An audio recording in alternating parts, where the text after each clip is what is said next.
Hello, my name is Emily Woolhiser, and I decided to do the comparative healthcare project on the country of Germany. So, just a little background of why I chose Germany is that I have family there, and my cousin, who is just a couple years younger than me, recently went through the whole process of getting into medical school there. And just like how healthcare systems are, the whole process there is completely different on how to get in. And it was incredibly complicated. And she actually had to start medical school in Budapest, Hungary first because she didn't get in anywhere in Germany because that's how competitive it was. And she eventually did get in somewhere in Germany. So I've just always heard great things about the Germany healthcare system. And I don't know, I wanted to learn more about it. So I thought this was a perfect opportunity.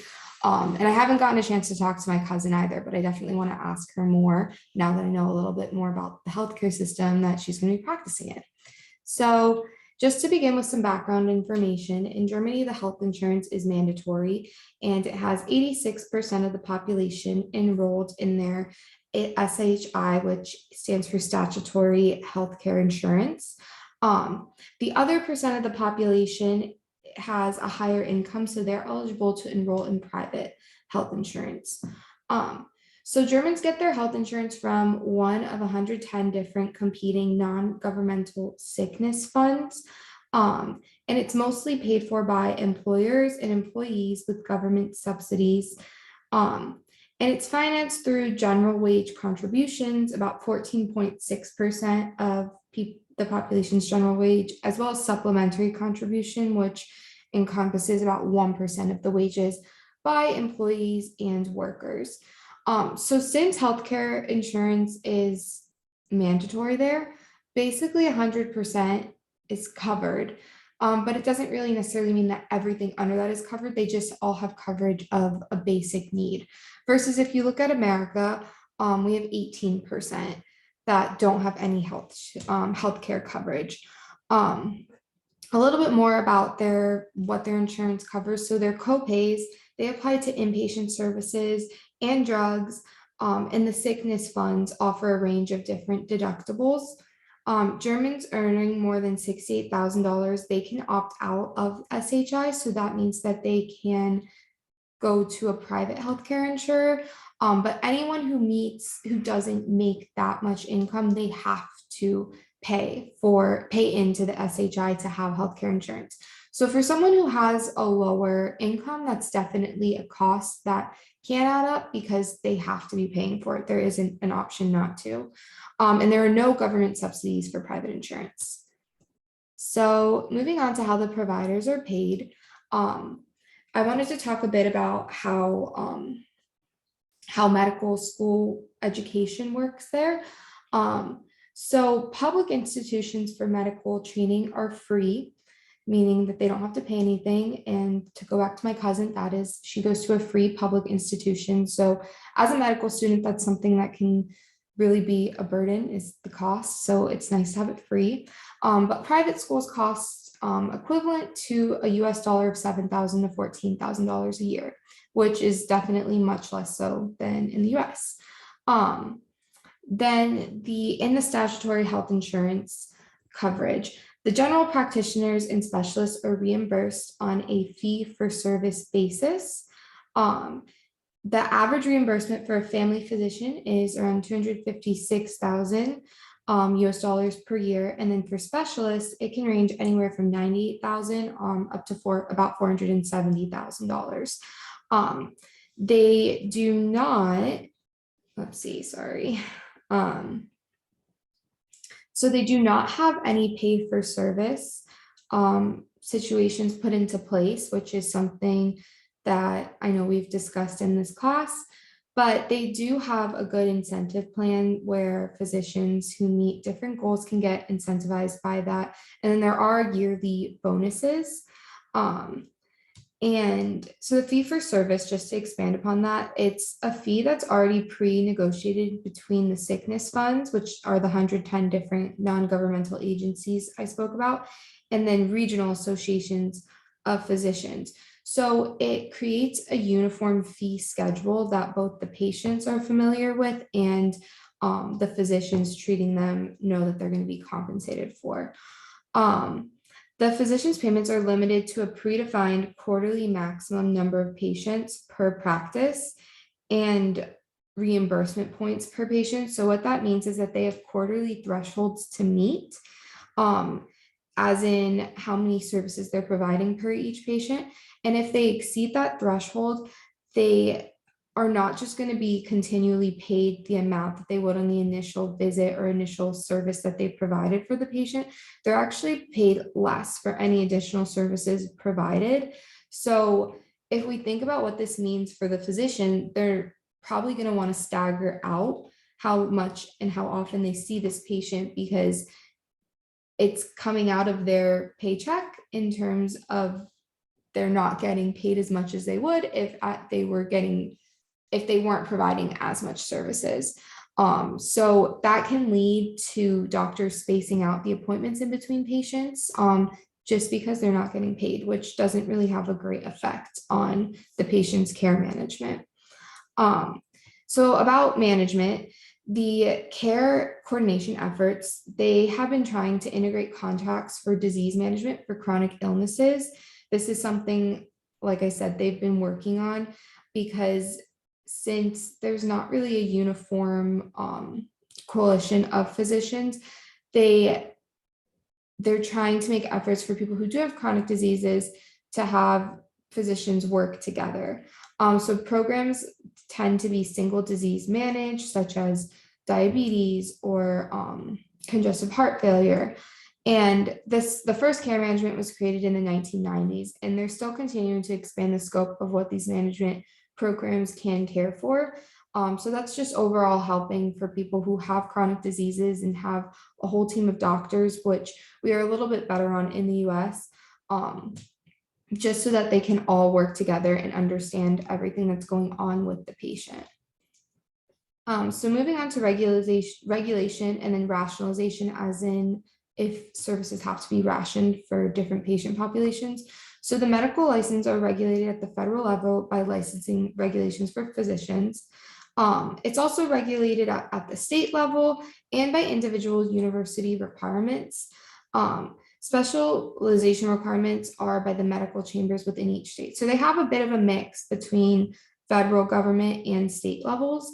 In terms of how, if services are rationed between patient populations. So in comparison to other countries, those who report that they are not getting the amount of care that they need, as in like if their cares are unmet, is 0.3%, which is very good, because that shows a very large or a very low proportion of the population is not getting the care that they need. They're also doing more of an effort for after hours care, which means that any care like ambulatory emergency service care that falls outside of the regular workday hours, they're trying to improve that access for people. And so that's going to be organized by the regional associations. And then back to what I was talking about with the physicians being capped at a number of visits per patient. This has increased wait time between appointments, which can prevent some access, because if you're a patient who really needs to see your doctor, but you're kind of being told you need to wait a little bit longer down the line to see them, because just of the physician reimbursement, that's going to prevent you from getting the services you need at that moment. So quality, the Federal Joint Committee assesses quality of care by providers, as well as the conditions of the hospitals that they are treated in. I couldn't really find too much on the infrastructure in terms of like how the hospitals there are and the facilities, but I did see that public investment in hospital infrastructure has declined by 22% over the last 10 years, which seems like a huge decrease. But as I was reading more, it was stated that they did have an initial investment in infrastructure years ago. So right now they're kind of in the limbo area where they don't really need to continually improve their hospitals because they did that years ago. But there has been an increased investment in high cost medical equipment for hospitals, such as MRI equipment, PET scans, radiation therapy. So while they're not spending the money on infrastructure because that has been deemed suitable, they're putting more money into the high cost medical equipment, which is helping to further diagnose patients. Also, electronic health records are a huge thing that has been a movement here in the US, and it was placed in Germany as throughout the whole nation of Germany in 2015. Um, and they haven't started this yet, but in the future, physicians that don't participate in sharing the electronic health record with other physicians will have a reduced reimbursement. So that's really promoting more of the cohesiveness among physicians. And that kind of goes back to the point I talked about up here about care coordination efforts. Since the doctors have been a little bit more individualized, in that they haven't had to share their electronic health records for patients among physicians. That's why these care coordination efforts have been put in place so that we can increase that. Talking about the health status of Germany, so the life expectancy is higher than the EU average. And there was a statistic I found that said that those born in 2017 are now expected to live 3 years longer than those born in 2000. So with every year, life expectancy is increasing for those born into the later generations. 65% of the population reports themselves to be in good health. Okay. 50, like I said, 65% of the population reports themselves to be in good health, but that is less than the EU average of 70%. So not everyone is reporting, or not as many people as you would think with a higher life expectancy are reporting themselves to be in good health. 3 in 5 Germans are affected by chronic diseases. About 25% live with depression, and that is less than the EU average of 29%. Their public health issues are not far off from what we see kind of in the US. Obesity is a huge problem. Poor nutrition coinciding with obesity is a problem. Heavy drinking is actually a pretty big issue in Germany, with 1 in 3 adults reporting binge drinking. Smoking is still a problem there, a little more so than in the US. Smoking with adults and teenagers, like I said, still a problem, but it has been declining in years since, which is good. And then Germany has the highest ratio of hospital beds per population in the EU, and it has high discharge rates, which is good, meaning that they're bringing patients in and getting them out at a quicker rate. So overall, their health status is pretty good. It's regarded as a great healthcare system with people that are generally healthy. Going back to the disparities between them. So back to the statistic with 65% of the population reporting themselves to be in good health, it is definitely uneven when you look at the wealth distribution. So people in the lower income sector, only about 50% of them say that they're in good health. But people who are in the top income sector are stating that 80% of them report to be in good health. So even though this is a system where everyone in the population has health insurance, there's not necessarily, like, we're not seeing completely equal rates of people saying they're in good health, dependent on what they're making. So pharmaceuticals, Germany spends 60% higher on pharmaceuticals and medical devices than anyone else in the EU, which is a large difference. Out-of-pocket costs for pharmaceuticals for a person covers about 18% of their total out-of-pocket costs. So it's not the big majority of what German patients are spending on healthcare themselves. And the way in which they introduce pharmaceuticals into the market and how they go about staying innovative yet cost effective for patients is using a comparative benefit assessment. So all medications are reimbursable if they pass this comparative benefit assessment. This takes place in the first year, and the SHI covers it. After the first year, the drug is then sold at the negotiated price. Like I said before, Germany does a really good job at negotiating the price to create a uniform fee. And Germany is one of the leading countries for pharmaceutical innovation. So that kind of goes to how they spend 60% higher on it. And one of their things is to really make sure that they're still innovating, but not making the innovation costs come out of the patient's pocket. So drug prices in general are much lower in Germany than in the US, and that is because the prices are pre-negotiated. So Germany really encourages manufacturers to moderate the prices of innovative drugs through positive incentives. So they will do immediate coverage and the ability to fully list the price for the first year after the launch of it. And then negative incentives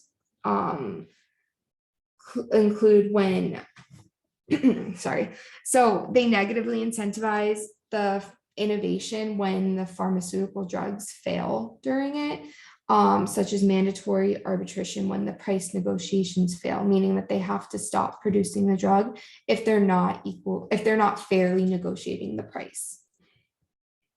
So moving on to socioeconomic, the GDP per capita is higher on average than the EU in Germany. The poverty rate is slightly lower at 16.1% versus the average of 16.9% in the EU. The unemployment rate is pretty good. It's almost half at 3.8% versus the average in the EU of 7.6%.